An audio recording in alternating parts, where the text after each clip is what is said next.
जय माता वैष्णो। हर हर महादेव।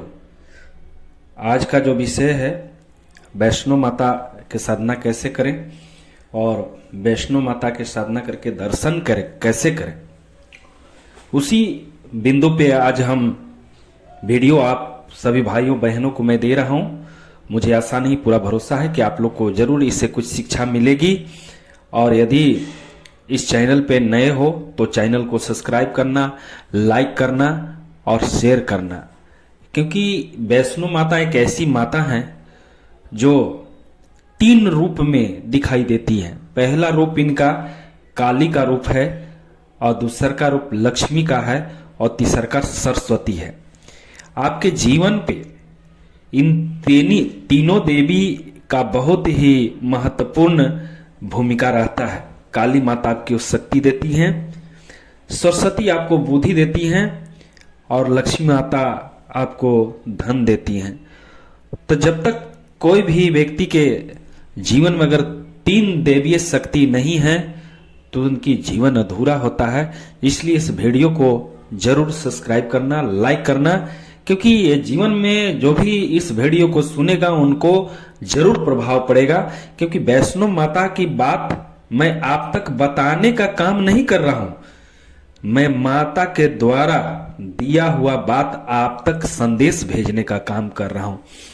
आप जानते होंगे, जब सबसे पहले श्रीधर पंडित जी को मां वैष्णो एक पहाड़ के पास पायल बजाते हुए दर्शन दी थी, उसी प्रकार से जब मेरे पास आई थी तो सबसे पहले पायल बजाती थी। मैं भी सोचता था कि पायल कहां बज रहा है भाई, कोई घर के हमारे मां बहन तो नहीं है। लेकिन जब इस पे चिंतन मंथन मैंने किया तो माता मुझे दर्शन भी दी और बताई भी कि पायल मैं ही बजाता हूं। इसलिए भाई बहनों, इस वीडियो को सुन रहे हो तो ये वैष्णो माता का संदेश है, ये मेरा संदेश नहीं है। इस चैनल पे नए हो तो चैनल को सब्सक्राइब करना और लाइक करना।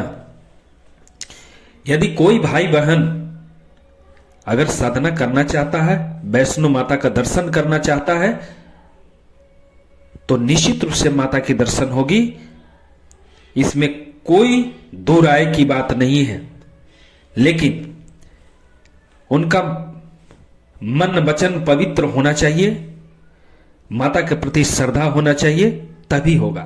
मैं अपनी बात बता रहा हूं कि मैं जब जॉब करता था, गवर्नमेंट जॉब करता था, तो मुझे अचानक मन में ऐसा लगने लगा कि मैं मंत्र पढ़ूं, निवारण मंत्र पढ़ूं, ओम ऐं ह्रीं क्लीं चामुंडे विचे। तो हमने एक बुक लेकर ट्राई किया और धीरे धीरे मैंने उस मंत्र को जाप करने लगा। और जाप की इतनी बड़ी असर हुई कि माता आनकर पायल बजाना चालू कर दी। जहां मैं सोया रहता, चाहे मैं 2 बजे 3 बजे अगर घर से बाहर निकलता, 3 बजे 4 बजे, तो पायल की आवाज मैंने सुनने लगा।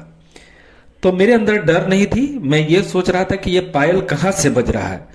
अब इसकी खोजबीन में मैंने लगा था। मैं बार बार आग्रह माता से कर रहा था कि आप अगर पायल बजा रही हैं तो मुझे एक बार दर्शन दीजिए। तो एक बार मुझे माता आनकर साक्षात दर्शन दी थी वैष्णो माता के रूप में। तो मैंने उसी समय से माता को मानना चालू किया। और आपके बीच में ही संदेश है, अगर माता से दर्शन करना चाहते हैं, माता के सीधी लेना चाहते हैं, तो मेरे बताए हुए सीधी निश्चित रूप से मिलेगा। क्योंकि मैं भी अनाड़ी था, और अनाड़ी के लिए माता तो बहुत प्रसन्न होती हैं, क्योंकि जो कुछ जानता ही नहीं है उसके लिए तो सब चीज क्षमा है। तो आप क्या करो कि 12,000 निवारण मंत्र से जाप करो। अब बोलोगे कि कौन सा माला होना चाहिए, तो मैं तो तुलसी माला से जाप करता था। ऐसे रक्त चंदन के माला से इनका जाप होता है, या तो फिर स्फटिक माला से जाप होता है, या तो फिर कमल गोटा के माला से भी जाप कर सकते हैं। आप अपना सुविधा अनुसार जाप करके 12,000 जाप। अब जैसे क्या है, कोई भाई बहन बोल सकते हैं कि हम लगातार 12,000 मंत्र जाप नहीं कर सकते हैं, तो आप प्रत्येक दिन 108 बार का जाप कीजिए। आप संकल्प लीजिए, 12,000 जब आपको पूर जाएगा तो आप उस संकल्प को तोड़ दीजिए। आप 12,000 मंत्र का जाप कर लीजिए, रोज 108 माला का जाप कीजिए। आप पूजा में ऐसे भी बैठते हो, तो पूजा में क्यों नहीं निवारण मंत्र से 108 बार का जाप कर लो, तो उससे भी माता प्रसन्न होके माता दर्शन देती है। कोई भाई बहन यदि माता के दरबार में जाना चाहते हो, क्योंकि माता का जब बुलावा आता है तभी कोई जा पाता है, ये भी समझ लेना। जब तक माता के बुलावा नहीं आती है तब तक कोई दरबार में नहीं जा पाता। इसलिए माता के जब बुलावा आएगी तो दरबार में जाओगे, निश्चित रूप से जाओगे। इसलिए माँ एक ऐसी माँ है कि ये बहुत जल्दी प्रसन्न होती हैं। और आप देखे होंगे कि श्रीधर पंडित जी जो थे, जो वैष्णो माता को फर्स्ट दर्शन किए थे, उनके घर में भी कुछ नहीं था। वो बेचारे एकदम बिल्कुल समझ लीजिए कि एकदम उनके पास कुछ था ही नहीं, बहुत गरीब परिवार से थे।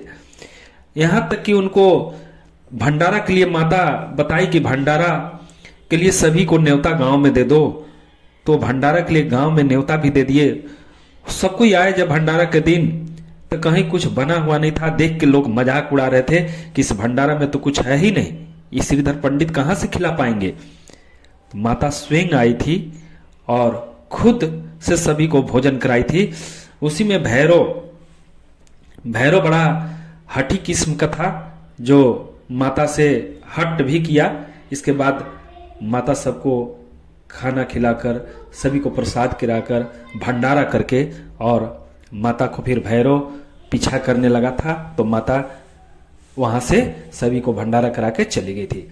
तो श्रीधर पंडित जी एकदम शुद्ध आत्मा, पवित्र आत्मा थे, जिनका दर्शन हुआ।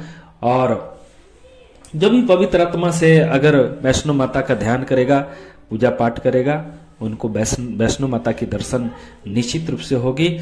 इसलिए विधि विधान से कोई भी पूजा पाठ करना, चाहे भक्ति करना, यह बहुत जरूरी है। आपके अंदर कितना सख्त श्रद्धा है, कितना भक्ति है, कितना भाव है, ये बहुत डिपेंड करता है। बहुत भाई बहन तो 5 मिनट 10 मिनट भी पूजा नहीं कर पाते हैं और परेशान हो जाते हैं, लगता है कि पूरा जीवन इनका चला गया। तो ऐसे में भक्ति नहीं हो पाएगी। भक्ति के लिए भाव होना बहुत जरूरी है, पवित्र आत्मा होना जरूरी है, तभी जाके आपको सफलता मिलेगी, तभी जाके आप जो सोच रहे हैं वो हो पाएगा। इसलिए कि वैष्णो माता का मैं दर्शन किया हूँ, इसलिए आप सभी को गाइड मैं कर रहा हूँ कि वैष्णो माता के अगर कोई भी भाई बहन दर्शन करना चाहते हैं, आपने घर में सुख शांति लाना चाहते हैं, आपने रोजी रोजगार में बढ़ाना चाहते हैं, अपने बच्चों को अच्छी जगह पर भेजना चाहते हैं, अपने बच्चों को नौकरी में भेजना चाहते हैं, तो आप वैष्णो माता का साधना करें।